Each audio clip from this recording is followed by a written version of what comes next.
Welcome back. Today we're going to be talking about set operations, aka what you can do logically with a database and its tables inside a query.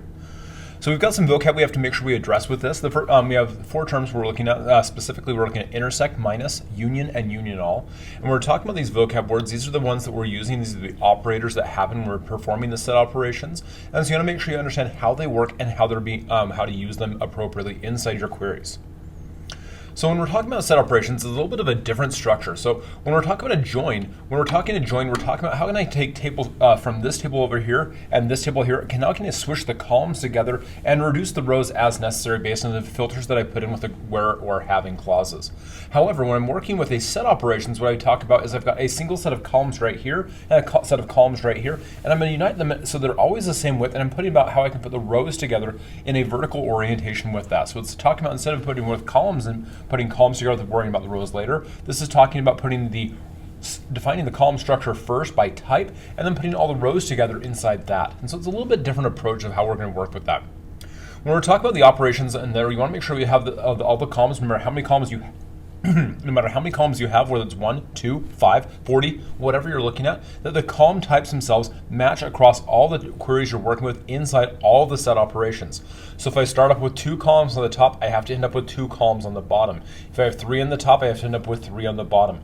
And on top of the number of columns matching, we also have to make sure that the types themselves match. So there's a difference between, there's a difference as you can see between date values and text values, and text values and date values.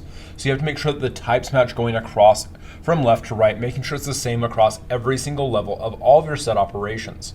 On top of that, you need to make sure that the types you're putting together, even if they match themselves, say for example all numeric, you don't want to try and say for example union the ID field with the sales quantity field. It's like, yeah, they're both numbers, but why would you put that together? There's no good reason for that. So you want to make sure that when you're putting those values together, that there's a logical sense. So make sure that because the type matches and the order matters, make sure also that you're talking about the actual data itself matters as well. So that's just something you always want to make sure you keep in mind. When we're talking about order for operations using our set operations, it's really actually quite easy to follow. Start at the top and work your way down. No matter what kind of set operations you're working with, whether it's set, whether it's union, minus, intersect, etc., you always just start your way top and work your way down. Really quite easy. However, if there's something you need to do first, we use the same structure we use just like we did in Java land, what we use in Swift land. Hey, oh my gosh, even in math land, we use the parens. The parens themselves, you group things inside that to do that first, and so that's how you can make something happen in advance.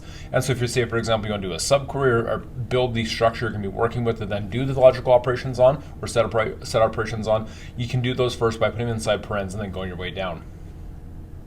As we look at the set operations right here, you can see we've got the 3 different approaches we're working with, and we'll take a little bit more detail as we go through all of them. But we have the union all, and then the minus, intersect, commons. And so the union it's going to no delineation right there. We have the union all, there's no delineation, plus we get dupes, and then the minus and intersects, you can see that we have a little bit of delineation with the standard approach to the Venn diagram. So let's go ahead and take a look at the union. Now, as we look at the actual diagram right here, you can see that there is no delineation between the left circle or the right circle. Table A, union, table B, it's all one giant glob of data because it's all of it. That's what we're doing is we're taking all the data between both A and B and putting it in one single unit. As we take a look at the actual structure of that, so it's that combination of all the rows from the from the columns themselves that are involved with that. And so you want to say, for example, all the names of your students and want to get the names of your things. That's great. And what's really amazing about this is it sorts your data for you. So when you're working with the union operation, it gets all the data together, it puts it in a nice little package, and it makes sure it's sorted as well. So it's really quite nice. Union all is that same structure. However, you'll notice it has a nice bright pink letter in here. Dupes! Yes, I know, we've got duplicates on there. So union all, not the best, but we get the dupes in there. So it's the same thing as union plus dupes, but we don't get sorting. It includes duplicates, which really, why? No, not really a good idea. However, there is one really good use for this. 99% of the time you don't want to use union all. However, if you're doing using Oracle and you want to do a compound insert statement, aka you want to do a whole bunch of inserts in one single blog or one single blob, you're going to do that with a union all on the dual table, so you can grab all the stuff together, put it all together in one giant thing. It's an amazing tool to do that. And that's when you're doing a compound insert statement. And we'll take a look at that later on when we talk about how to insert structures in the tables later on. But 99% of the time, union all, not the choice to make because it doesn't sort. And dupes, yeah, exactly.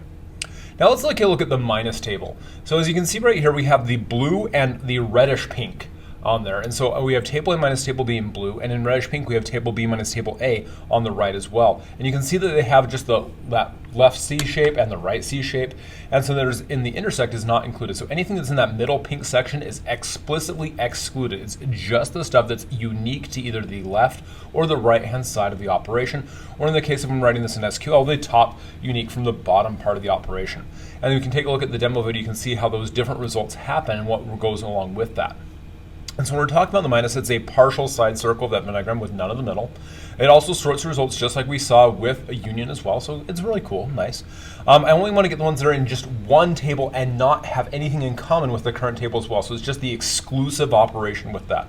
And the order of the tables matters, so we have query A minus query B versus query B minus query A. It's just like the idea of when you're doing a subtraction and you put the bigger number after the minus sign. You get the negative value, yeah. So when you're doing the operations of this, you want to make sure that you decide how you want to get that operation, because the one on the left or the top of the minus operator is going to be the one that you're going to be keeping the results from, and none of the values that are shared with the one that's on the right or the bottom half of that equation. And take a look at the demo video again so you can see the more of that action, operation in action, so you can see how that works. And then we look at intersect. Intersect is that bright pink section in the middle. So it's table A intersect table B. And so you can see right there, it's clearly the stuff that's in common between both the tables. And so it's the idea that we're working with this stuff that's just only inside that. It's also like the idea of an AND operation, because it's this table and that table for using logical operators. It can be an equijoin as well, not the way we normally do it, because it's matching columns across both values. And it does sort the data. However, because a lot of the time when you're talking about looking at using an idea of an intersect, you're not working with a primary key, foreign key relationship, and so you really shouldn't be using a standard join approach, because it's going to result in bad, ugly code. We don't want to do that. And on top of that, we want to make sure we're looking to get commonality of data between things that are not on a standard join, and so intersect is the better choice to make for that. Again, take a look at the demo video. You can see how we can work with that and see why that looks a lot better to work on an intersect operation versus a join on a non-standard data set. And that's what we do when we're looking at how we can actually do that. So again, this is a quick little look at how we can use the union operation, the minus operation, and the intersect operations, the basic structure of how to use the set operations as a whole. Hope this is helpful for you. Cheers and have a great day. We'll see you next time. Bye-bye.